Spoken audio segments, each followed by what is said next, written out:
Milan is a city of contradictions, of old and new, and today we're going to explore that. Welcome to Milano. Milan is the capital of the Lombardy region. This is a city quite unlike most in Italy, and one has to be amazed by its sheer scale. You notice this first in the Milano Centrale railway station. It's the largest in all of Europe, and there's nothing quite like it. We've made it to Milan. It's a blistering 97 degrees Fahrenheit. Our train was delayed by over an hour, which puts us right up against the window to go see The Last Supper by Da Vinci. We have a timed entry. We better get going. Yay, we made it. This is Santa Maria delle Grazie, the church where Da Vinci painted The Last Supper. Completed in 1497, this painting has been here for Napoleon to see, and even survived bombing in World War II. Now, after going through the airlocks, you're allowed 15 minutes to view the painting. No filming is allowed, but I snapped some photos for you. These photos barely do it justice, but you just would not believe the history of this painting. Read about it online. Every little piece of it has some story to tell you. We spent some time exploring the old Roman ruins that act as a foundation for the city of Milan. It's incredible to me how they've built a town around and on top of this, but you could say that about many Italian cities. Milan has many beautiful churches, but it's also home to one of the most magnificent and largest cathedrals in the world, the Duomo di Milano. With a bit of planning, you're able to take a tour of the rooftop and terraces, and I think the first thing you notice is the incredible, intricate details on everything.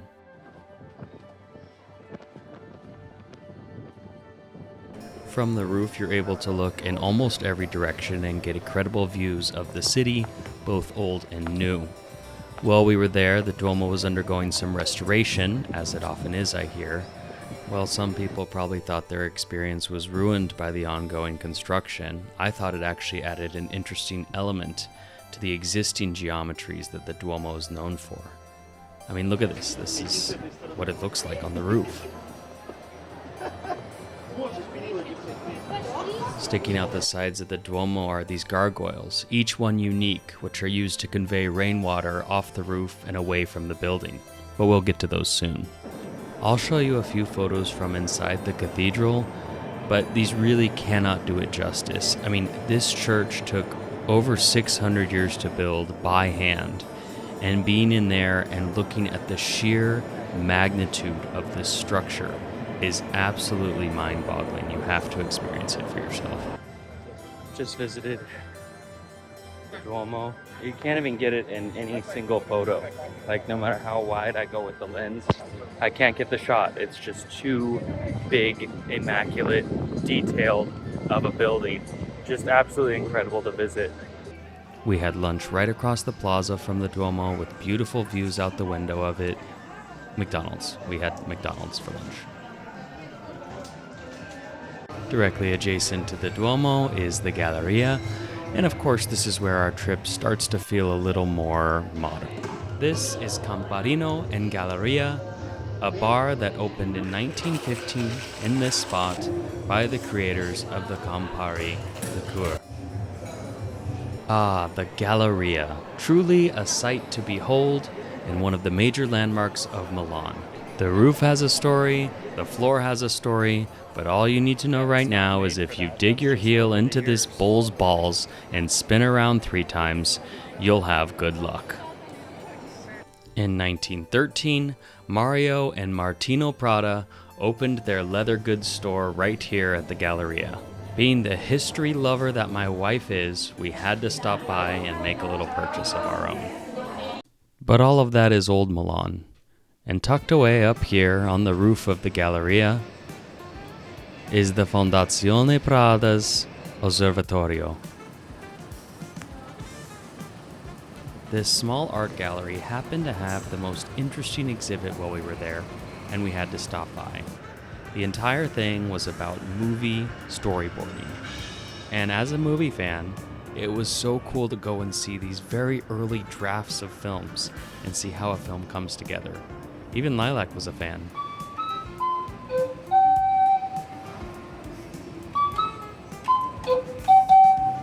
In the old stock exchange and main post office building, you'll find the Starbucks Reserve.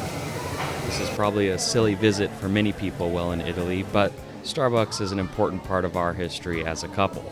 That's where we met, after all. Their food and beverage options here are exquisite and unlike anything you would find at any other Starbucks, except for maybe the other reserves.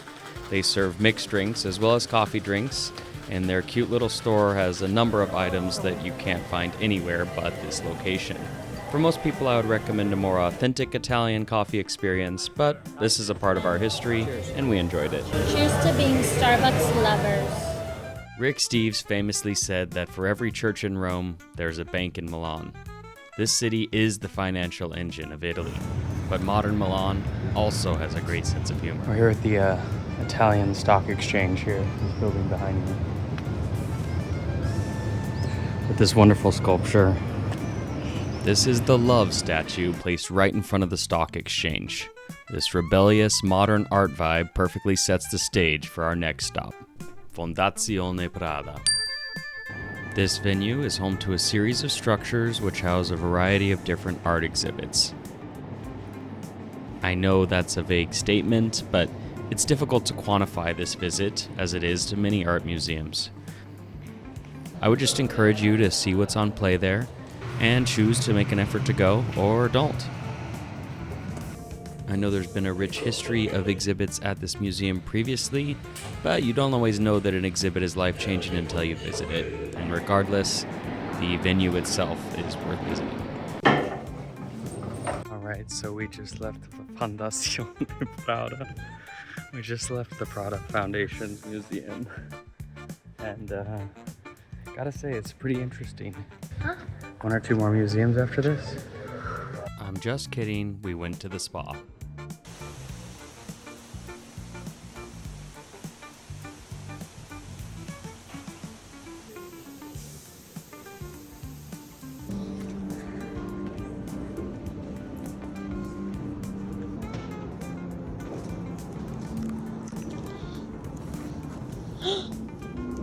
Oh my god, I forgot there's an outside.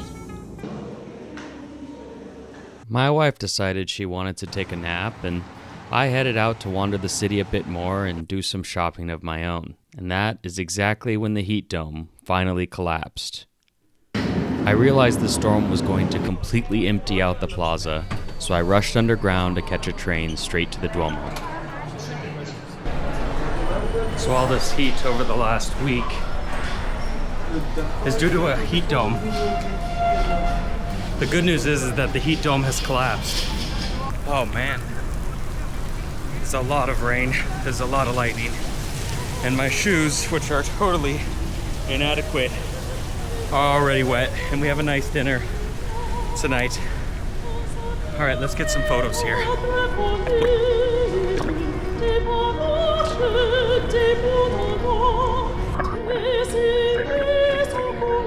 Here you see the gargoyles in action. They're definitely doing their part.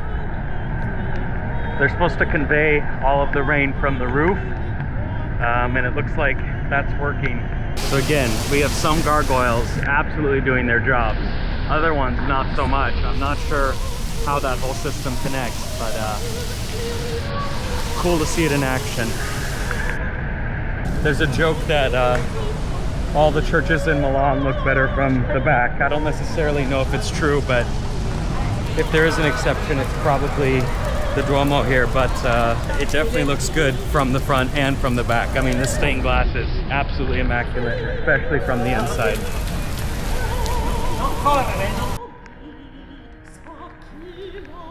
Here I'm talking about the over 2,000 unique sculptures and carvings and over 150 unique gargoyles on the exterior of the Duomo. Definitely feel the strong wind, which is responsible for all of this. It looks like this happened pretty quickly if there was not even a chance to clean all this up. Oh, slippery spot. It's the white marble. You gotta watch out for the marble. It would be such a shame to eat shit here in front of everyone, but it would be a story to tell, and I would have it on camera. Ooh. Felt that one in my back for sure. All right, back down into the insanity. Hopefully these stairs are not slippery, dear God. Okay, they seem to be all right. All right, see you soon. We've got 40 minutes until the dinner reservation. We'll get into some dry clothes and join us for dinner. All right, we changed into the dry clothes. The shoes are still wet, as promised. And we're off to our fancy dinner. It was such a mess making it to dinner, but I'm happy to report that we did, although I lost my phone. Subscribe for part 3 and join us next time in the Veneto region.